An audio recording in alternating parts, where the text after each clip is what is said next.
नमस्कार साथियों, स्वागत है आपका। आशा करती हूँ सुखी होंगे, खुशहाल होंगे। यदि आप मेरे चैनल पे नए हैं तो आपसे विनती है, चैनल को सब्सक्राइब कर लीजिए। ईश्वर की कृपा आप सभी भक्तों पर हमेशा बनी रहे, आप हमेशा हंसते मुस्कुराते रहें। आज की इस वीडियो में मैं आपको एक छोटी बच्ची संतोषी की गणेश भक्ति की कहानी सुनाने वाली हूँ। तो कहानी शुरू करते हैं। प्राचीन समय की बात है। एक गाँव के अंदर एक रमन नाम का व्यक्ति रहता था। रमन की एक पुत्री थी जिसका नाम था संतोषी। संतोषी गणेश जी की भक्ति किया करती थी। संतोषी की माँ का देहांत हो चुका था। रमन ने दूसरी शादी कर ली। अब संतोषी की दूसरी जो माँ थी उसका नाम था गायत्री। गायत्री कड़वे स्वभाव की थी। जब वो देखती कि संतोषी सुबह शाम गणेश भक्ति में लीन रहती है तो उसने रमन से कहा कि ये गायत्री को क्या सिखा दिया है तुमने, जो सुबह से लेकर शाम तक गणेश जी की पूजा में लगी रहती है। इस पर रमन गायत्री से कहते हैं कि तो गणेश जी की भक्ति करने से मन को शांति और खुशी मिलती है, इसमें गलत क्या है। तुम भी थोड़ा बहुत गणेश जी का नाम ले लिया करो। इस पर वो कहती है कि हाँ, मेरे को और तो कोई काम है नहीं जो मैं भी गणेश जी का नाम ले लिया करूं। जैसे गणेश जी इसी की बातें सुनने के लिए बैठे हुए हैं तो ये तो सुबह से शाम गणेश जी का ध्यान करने में लगी हुई है और मैं भी लग जाऊं, मेरे कोई काम नहीं है क्या। यह कहकर वो अंदर चली जाती है। रमन काम पे चले जाते हैं। कुछ समय बीतता है। गणेश चतुर्थी के दिन आते हैं तो सभी लोग अपने घर में गणेश जी की स्थापना कर रहे होते हैं।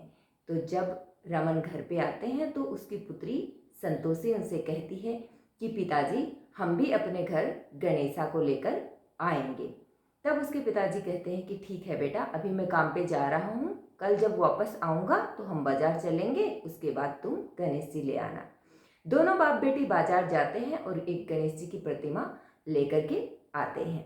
मूर्ति को मंदिर के अंदर स्थापित कर देते हैं और संतोषी कहती है कि देखिए ना पिताजी, कितने सुंदर गणेशा लग रहे हैं, कितनी सुंदर सजावट की है मैंने।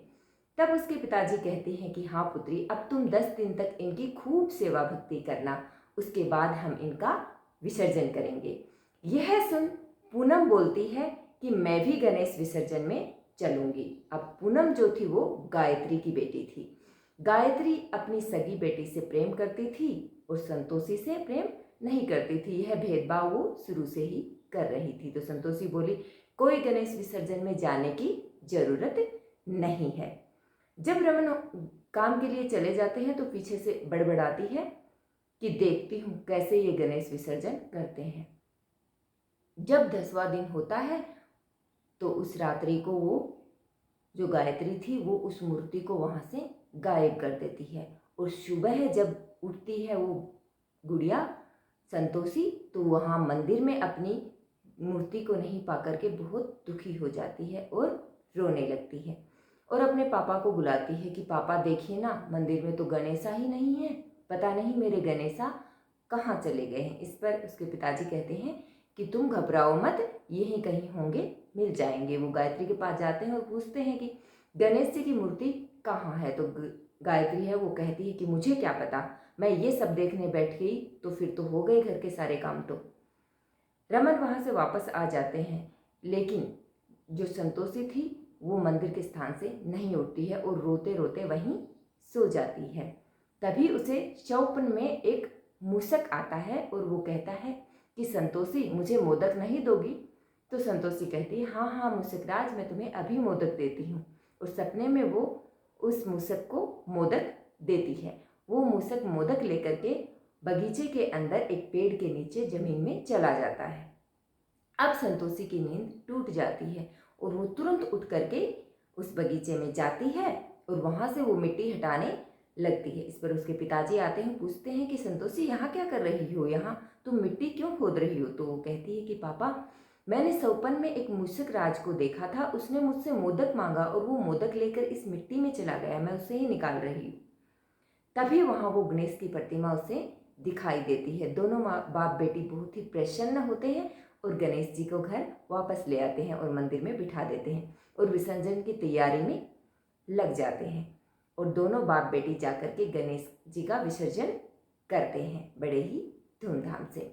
और वापस जब वो घर आते हैं तो देखते हैं कि गायत्री के पेट के अंदर बहुत ज़ोर से दर्द हो रहा होता है।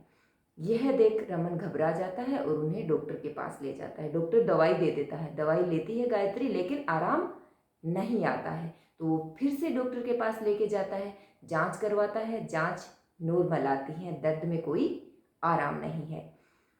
लेकिन संतोषी जो है वो अपनी माँ से कहती है कि माँ, आप ये मोदक है, ये गणेश जी का प्रसाद है, आप थोड़ा सा खा लीजिए ना, आपके पेट का दर्द है वो खत्म हो जाएगा।